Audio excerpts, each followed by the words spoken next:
All right, we're back here on Sports Break. We got Vlad Katajcik in the studio, our NBA expert. We love having you here, Vlad. It's good to be here. All right, we got MVP talk. This is a very odd discussion to have for me. It's not exactly a scientific issue. No, it's subjective. It's subjective. Yeah. What the hell is the MVP? Is it the best player? Is it the most valuable player to his team? But let's have this discussion nonetheless, because there's the big hot button issue was the Westbrook Harden matchup between the Oklahoma City Thunder and the Houston Rockets, which was 2 nights ago now. And it was a matchup of MVP candidates, basically. Right. Both having monster seasons, putting up monster numbers. But the question is, just because they're putting up numbers, are they the most valuable player? And a lot of people would always say that LeBron is the MVP every season, no matter what. But he's the most valuable player.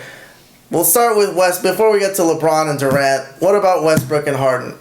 How far would you rank them up on the MVP discussion right now? I would have to say probably Harden 1 and Westbrook 2.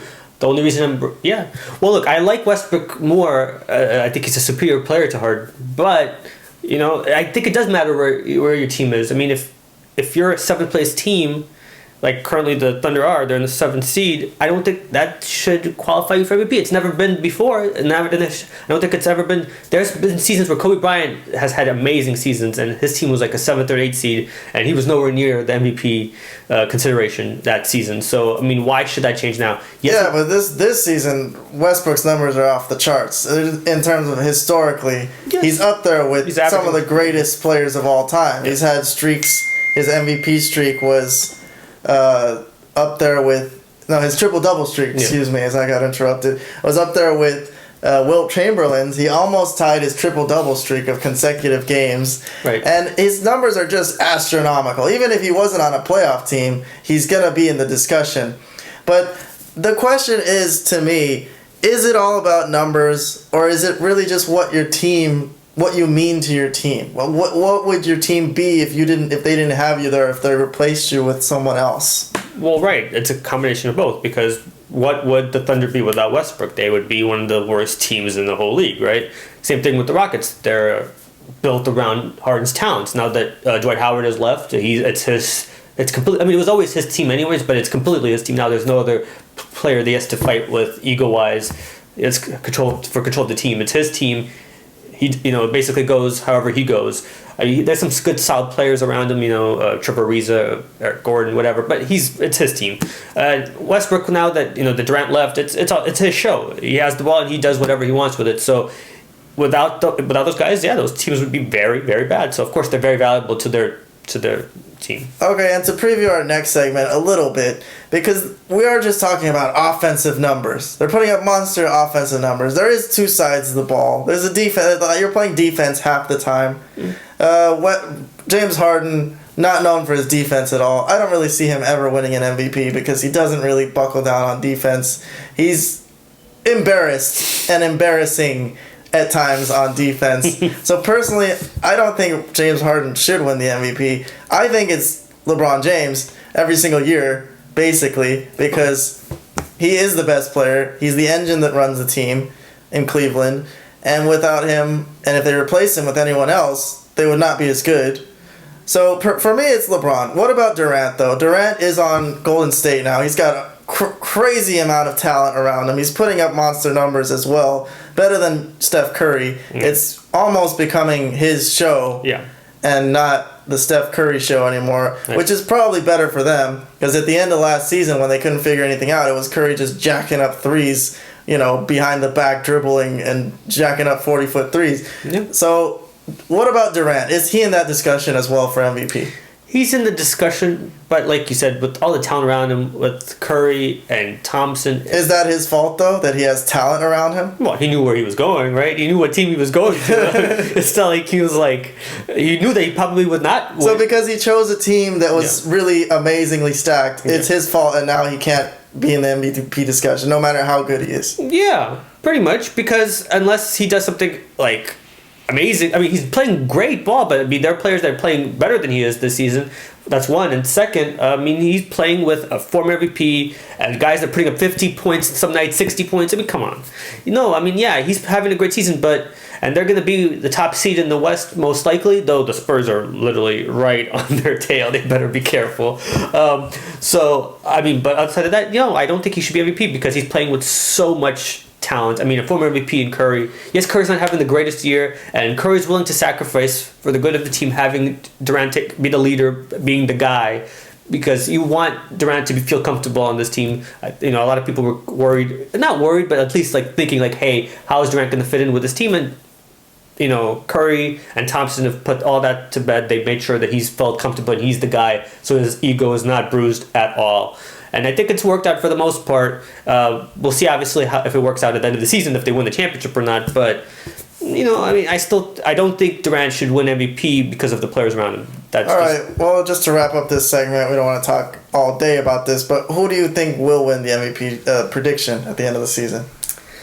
I think if the Rockets keep going as they are, even though what I said about them in the playoffs, I still stand by that. I think it's a regular season award. It is a regular season award, so I'm going to say Harden. I think if he leads them to a top 3 seed with expectations that this team might not even make the playoffs, come on. Look, if he leads them to the playoffs as a top 3 seed and they win 55 to 60 games, he's an MVP.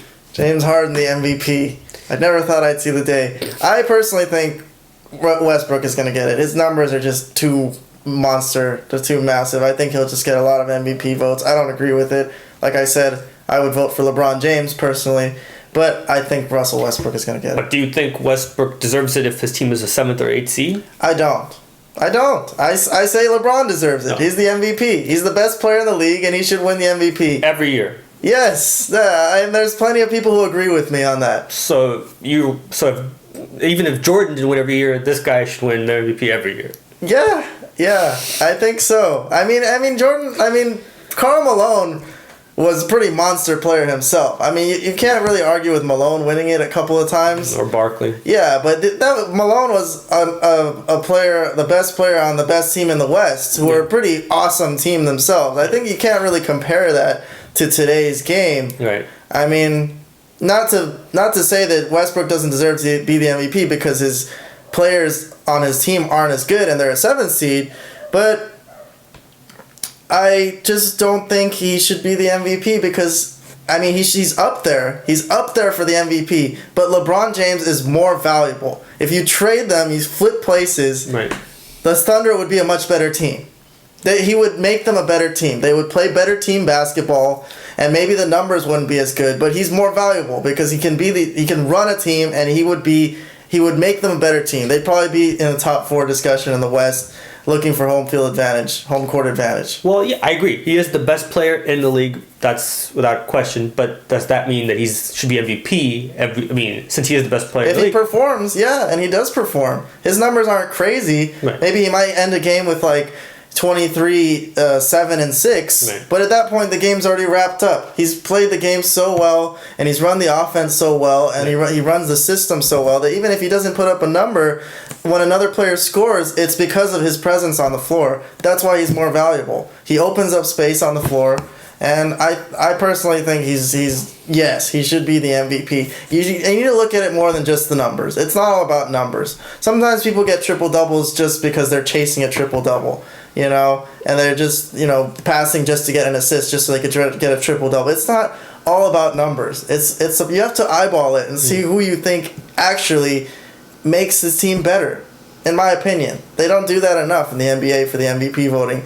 It's all about numbers, and baseball as well. But baseball's numbers matter more, but sometimes you can hit, clutch hits and clutch home runs and win games. Makes you more valuable. But in my opinion, it's not all about numbers. I think LeBron's the MVP. He's the best player. He would make any team much better if you replaced him with the best player on any team. If you put him on the Warriors instead of Durant, they would be better. They would be even better. So that's why I think he's the MVP. I can't disagree with any of those points, but I don't think he'll win MVP this year. I think it's gonna go to either Harden or Westbrook, and we'll just see how it stacks up at the end. But I think you could make a very good case for Harden if they continue to be a top 3 seed. That is a great accomplishment because nobody saw that coming. That's the only point I'm going to make as far as why he should be MVP. First, great numbers and a top 3 seed.